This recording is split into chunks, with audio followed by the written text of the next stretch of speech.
And action. Will the left show love and tolerance when someone thinks differently? We're gonna find out right now.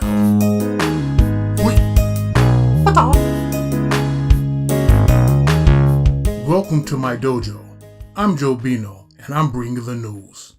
So today we have a story about a young lady named Isabella Chow, and I hope I pronounced that correctly. And she is being bullied and harassed to step down from the position that she holds at the college she attends. I'm sure you're wondering, but Jo-Bino, what was her crime? Did she threaten anyone? Nope. Did she call for violence against people with different beliefs? Nope. Did she encourage incivility against her political opposition? Nope, she didn't. She stood firm on her Christian faith, and she did so respectfully and with care. And she's still being called homophobic and transphobic from the peanut gallery. Let's take a look at the story. B-Bite, I didn't have time to get that projector yet, man. Can you help a brother out? Yes, of course I can offer assistance.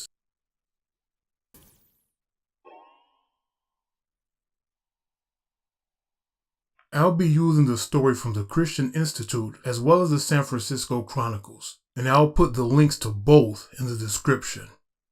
Look at that title. The title says it all, folks. Here is a picture of Isabella. This is Isabella Chow. Let's go through the article and see what all of the fuss is about. A Christian student who defended a biological definition of gender and traditional marriage at her university has been asked to leave the political group she represents on campus. 20-year-old Isabella Chow, a senator of the Associated Students of the University of California, Berkeley. Of course this would be happening in the authoritarian left-dominated California. Why am I not surprised? Some of the most hateful, intolerant people on the planet are these so-called progressives from California. Strictly talking about the authoritarian left. Let's keep reading. I'm gonna take it back a bit.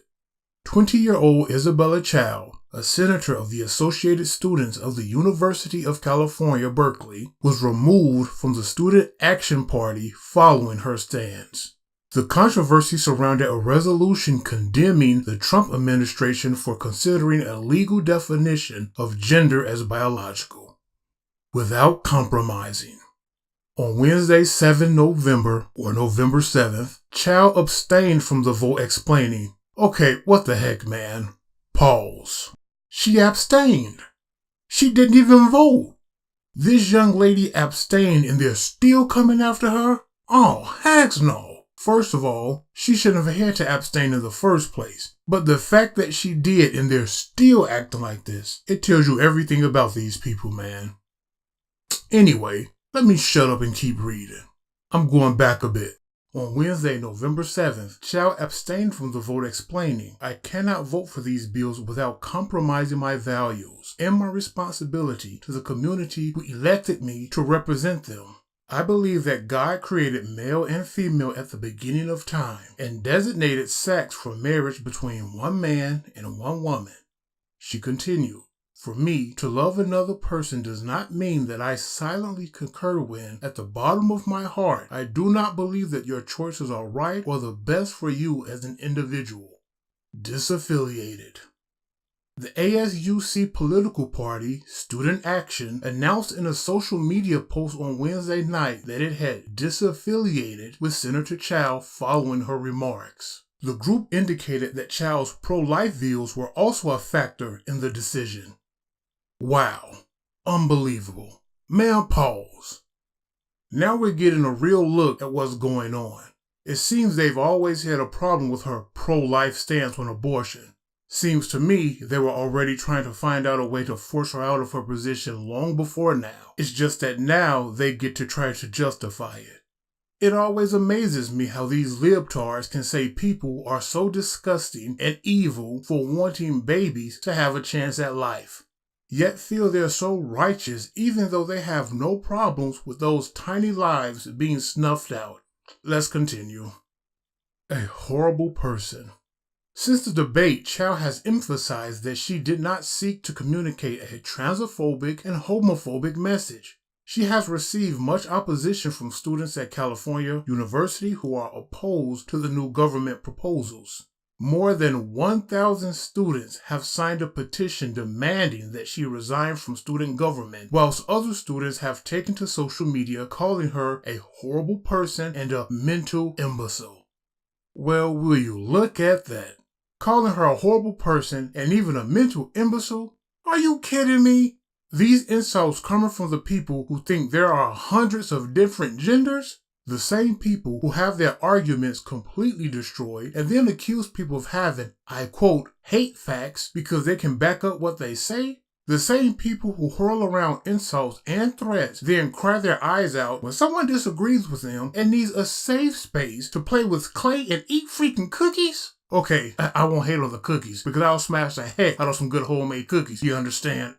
Anyway, the same group of people who go on and on about be who you are no matter what, but are always trying to demonize people who don't believe what you want them to, and you call Isabella a mental imbecile? Man, get the heck out of here with that bull crap, son. You fools are the imbeciles. Oh, shoot. I done lost my spot. Now, where was I? Ah, here it is. Ignored and misunderstood. Chow has 28 staff and was elected with support from Christian students. She says she feels frustrated and sad that Berkeley students are forced to live in a bubble, and we have to protect ourselves from anything that a vocal population deems to be offensive. Despite opposition, she has made it clear that she does not plan to resign from her position on campus. Because if I do, there will be no one else to represent the voices that are ignored and misunderstood on campus. Good for her. Good for you, Miss Chow, because you shouldn't resign.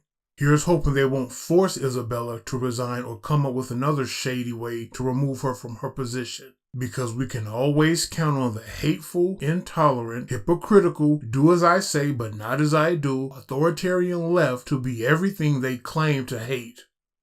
Now, I understand when you vote someone into any sort of office, then you want them to reflect your values, or at least protect your values. That's fair.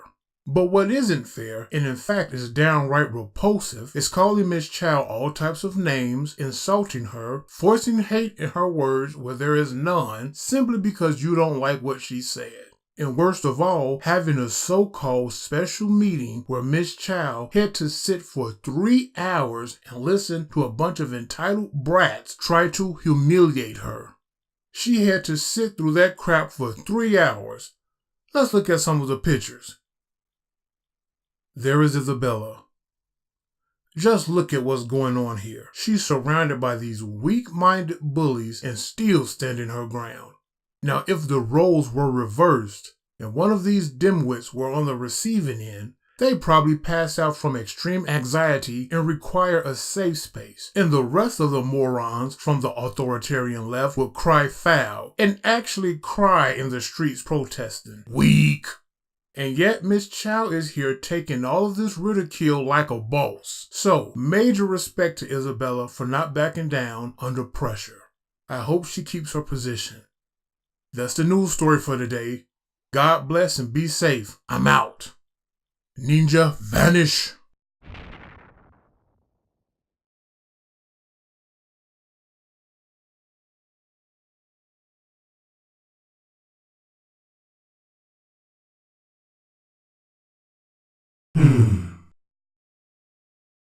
And cut.